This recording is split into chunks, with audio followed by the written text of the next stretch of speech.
Comme vous le voyez, je ne suis pas en train de prendre mon bain de soleil, je suis au pied du musée gastro à Monte Savino pour le Monte Savino Show 2011. Alors, regardez derrière moi, vous allez voir le beau bâtiment. On va vous emmener visiter un petit peu ça et vous allez comprendre tout de suite que c'était un super concours. Et pour ceux qui ne le savent pas, Monte Savino, c'est en Toscane, à côté d'Arezzo, près de Sienne.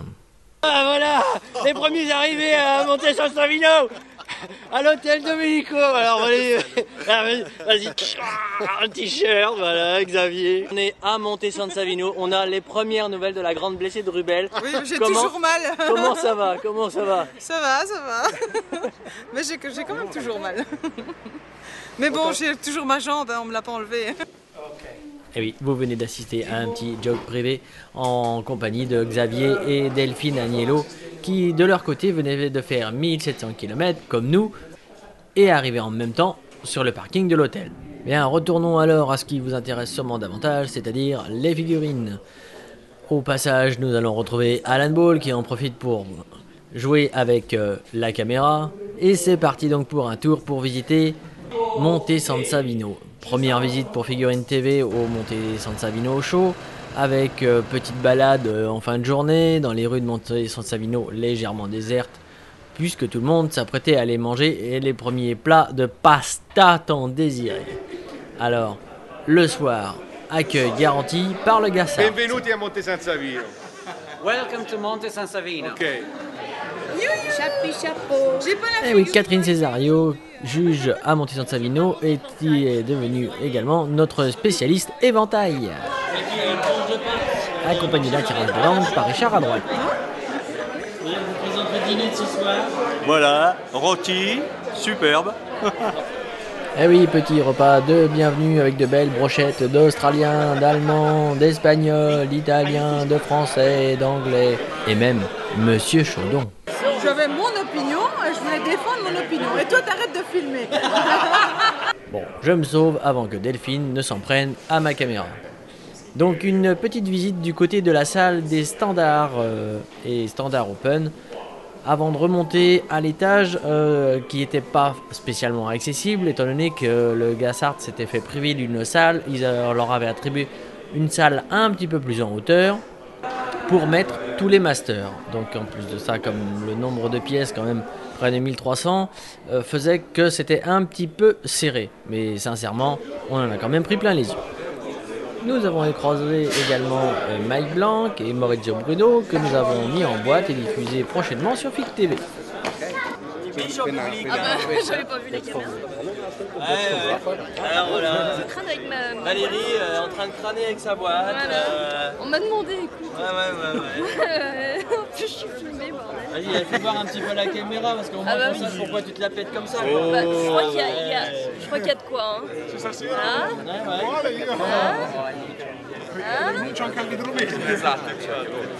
C'est formidable. Alors Valérie, comment ça se passe? T'es arrivée à Monte Savino?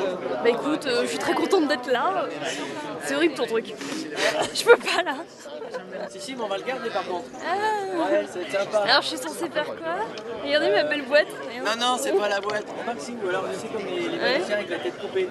Voilà. On va mettre la tête dedans et on va enlever la tête. Ah, tu cherches à me mettre mal à l'aise. Complètement, mais alors voilà. Non, mais mal à l'aise aussi un peu les autres. Hello. Voilà.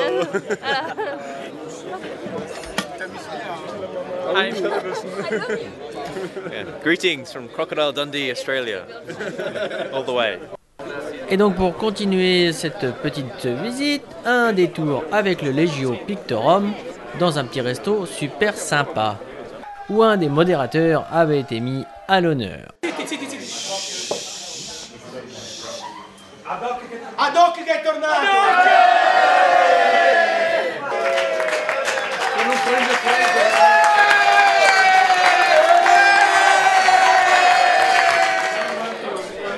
Et s'il le fallait, voici la preuve en images qu'elles étaient bonnes les lasagnes, n'est-ce pas, monsieur Palomares?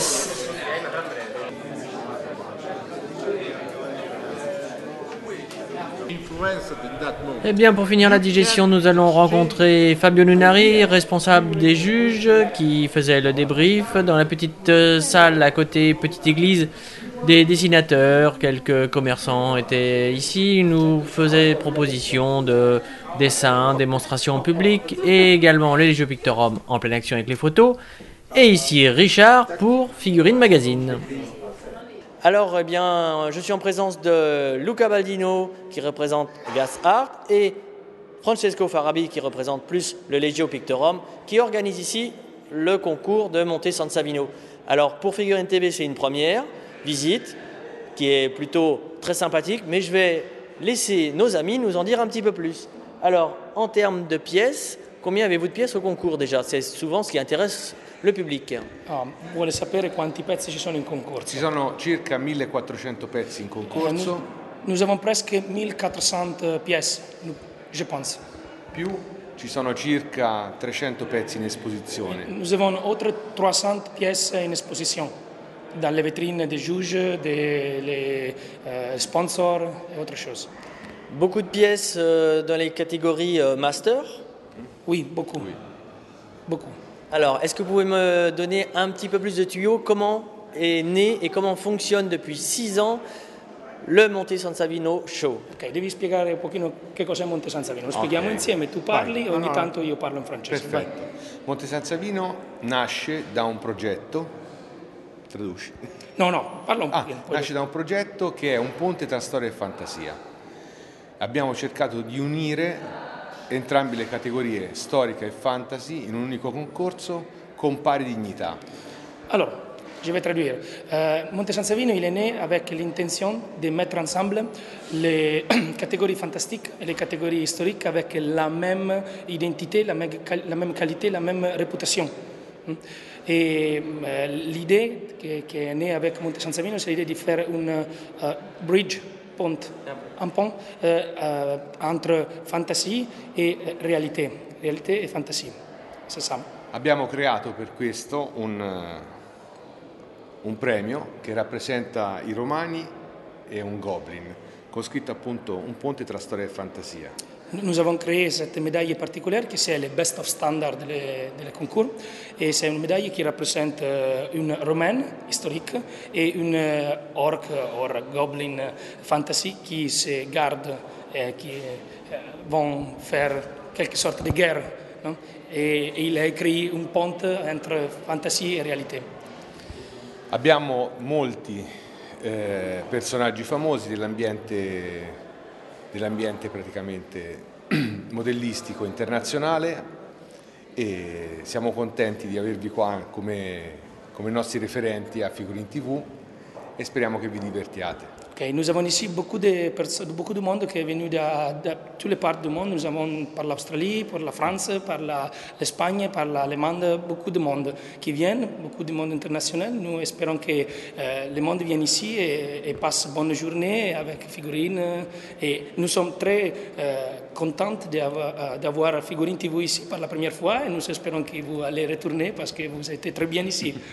Alors moi je peux vous dire, une chose est sûre, c'est que l'accueil est bon, les restaurants sont bons et les figurines sont belles, alors c'est de quoi réussir un beau concours.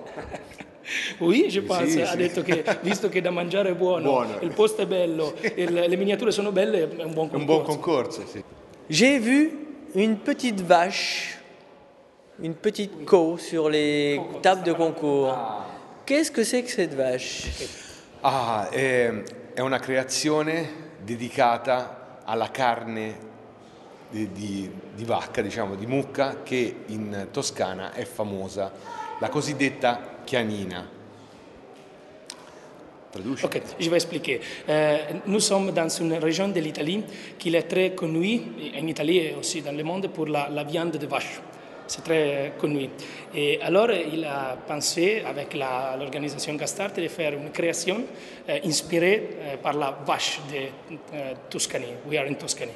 Et c'est né comme ça, avec c'est comme un jeu, un petit jeu, sì. Mais il devient une chose très amusante et bien parce que tous les années nous faisons un petit concours dans les concours qui s'est dédié sur le monde à les vaches. Et nous avons 3 ou 4 années que nous faisons trois années que nous faisons cette petite co-contest. Nous avons eu beaucoup de vaches modifiées par les pointeurs avec différentes interprétations très amusantes. Et cette année, le thème, c'est une petite vache romaine. Il y a aussi, non, c'est pas romaine, c'est la petite vache spartane. Spartana. C'est spartane, c'est comme 300, Leonida. Leonida. E c'est 300 kg. 300 kg. Un gioco di parole. Ok. Et qui c'est qui sculpte cette pièce tous les ans? C'est différents sculpteurs ou c'est... Sì. Differenti scultori, le prime due le ho fatte io, poi l'ha fatta Andrea Iula, un'altra Roberto De Meo, un'altra l'ha fatta Maurizio Bruno e ora l'ultima la sta costruendo Nello Rivecchio.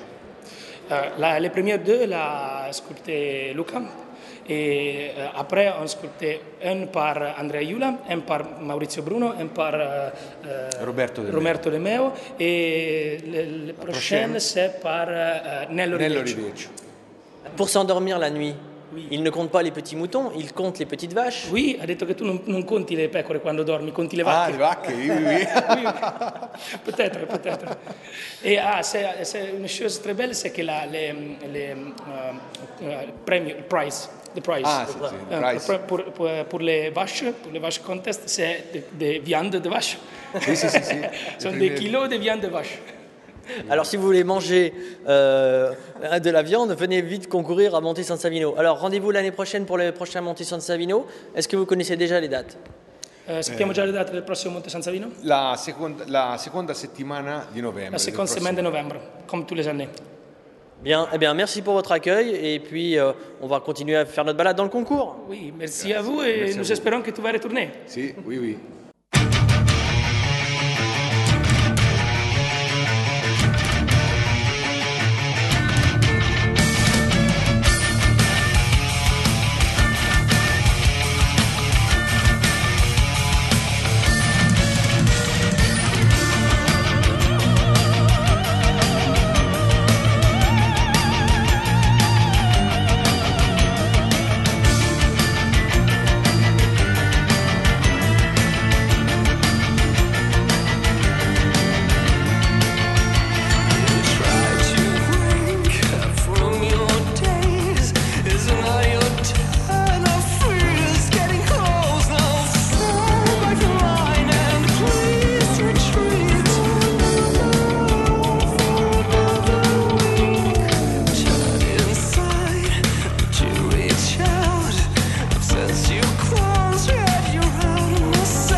più morbido, sì, para una segunda.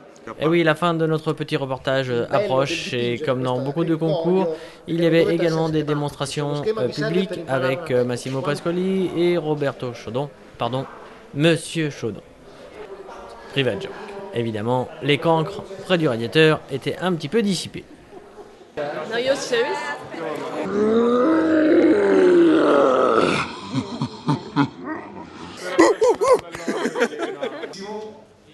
In buona spesa di carne per il cow contest.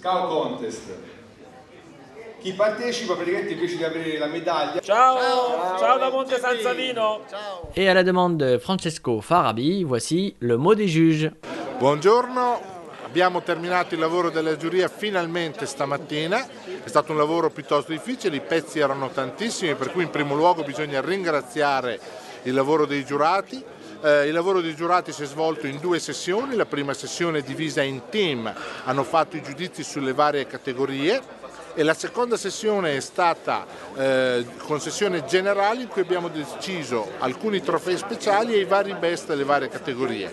A Monte San Savino per la prima volta rispetto a tanti altri concorsi si fa una selezione dei best di categorie mista tra fantasy e storico, per cui questa è la caratteristica più importante del concorso. Per la prima volta vengono giudicati assieme, assegnati assieme trofei che riguardano sia lo storico che il fantasy. Questo è estremamente importante. Anche i giudici provengono sia dalla parte storica che dalla parte fantasy. Il compito del presidente di giuria è solamente quello di coordinare i giudici, non fa assolutamente lavoro di votazione, l'unico lavoro di controllo è quello che prevede che in caso ci siano delle grandi disparità nel lavoro dei giudici, per cui nelle votazioni, nel senso che un giudice per esempio dà un voto corrispondente alla medaglia d'oro e un altro dà un voto corrispondente a nessun premio, richiama i giudici che hanno queste differenze perché riesaminino il pezzo. Non c'è nessun obbligo di cambiare la votazione, ma c'è obbligo di rivedere per vedere se c'è stato un errore materiale o la luce o qualche altro fattore all'interno della sala ha ingannato il giudice che ha messo un voto che potrebbe essere sbagliato. Una volta che i voti sono confermati non ci sono mai influenze sui giudici, le somme vengono fatte assolutamente matematicamente.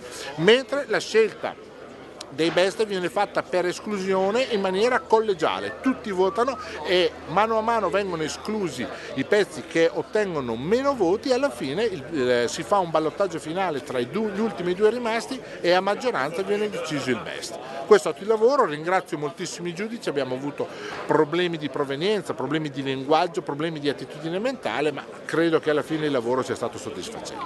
Grazie.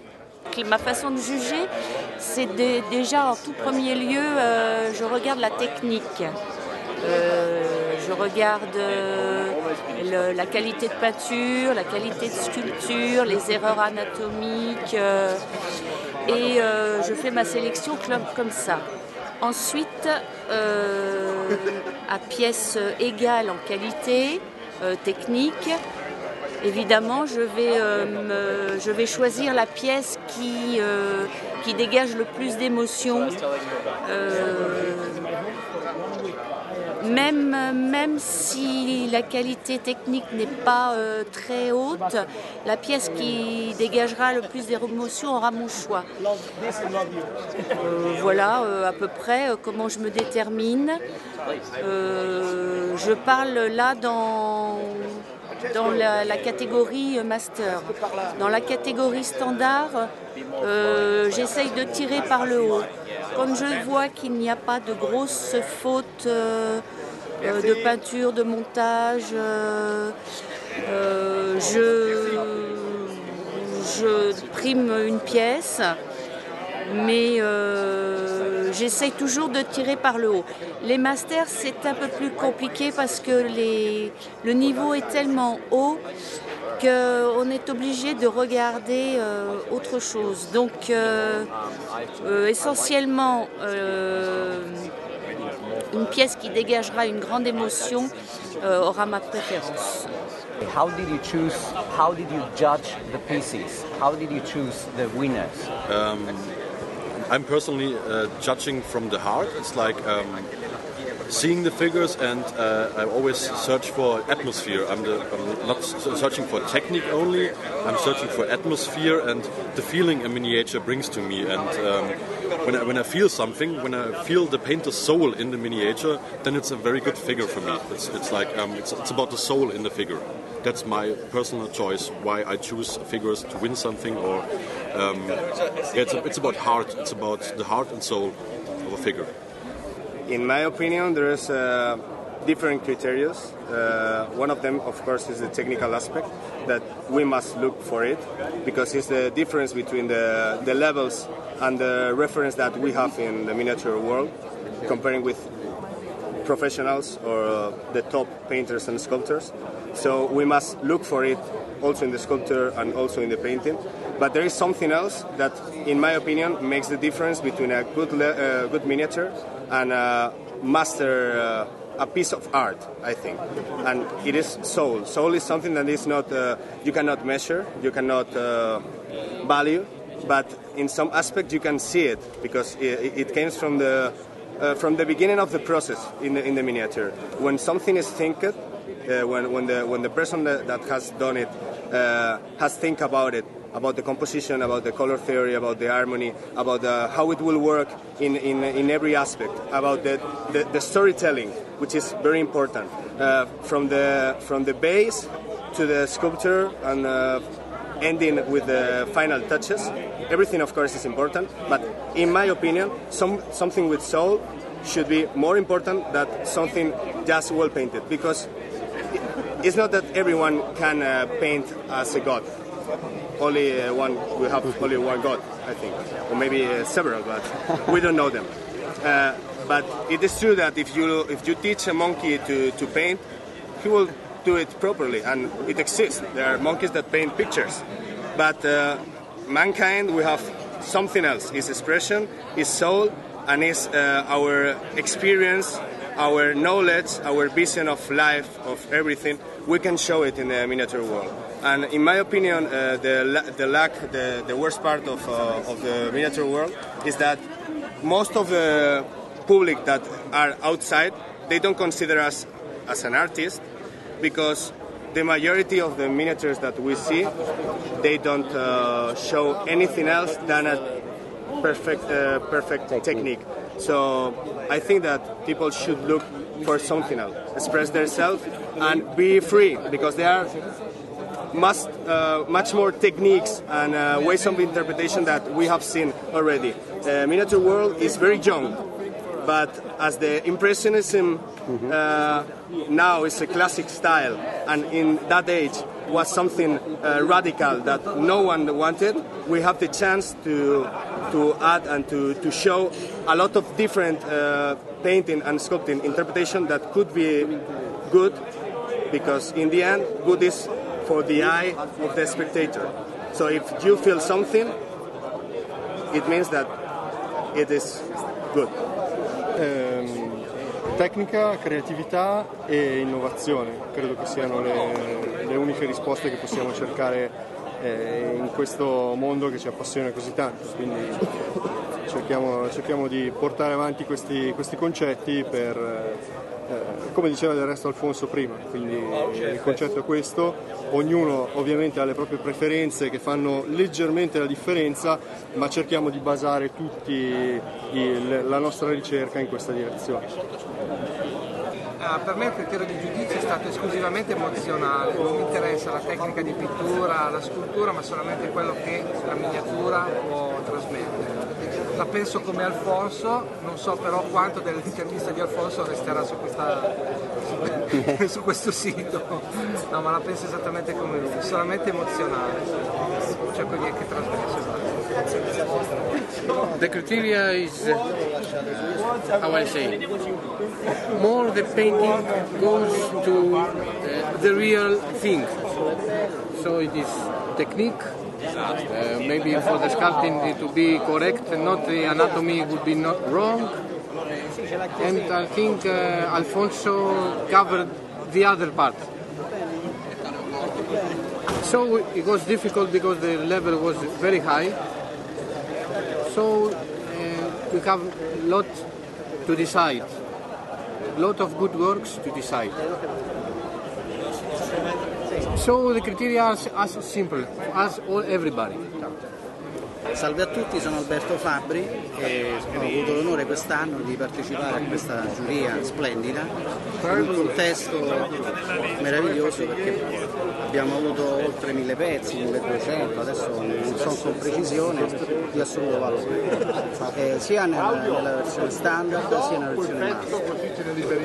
Nei master la cosa che mi ha colpito molto è il livello particolarmente equilibrato e soprattutto delle nuove realtà che sicuramente possiamo scoprire nel mondo fantasy, dei pezzi che sono da considerare vere e proprie opere d'arte. Quindi confermo che il figurino storico, il fantasy e tutto il modellismo oggi va considerato una vera e propria opera d'arte. Complimenti all'organizzazione, splendida, e arrivederci al prossimo anno.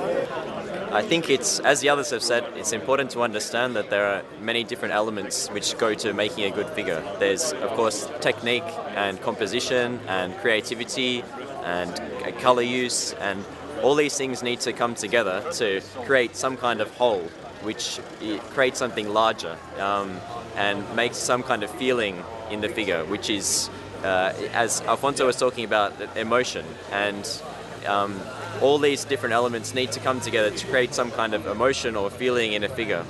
And that is the real, I think the real task of the miniature painter is to find, not to just worry about technique or composition or sculpting, it's to find that higher level and create that emotion and something higher.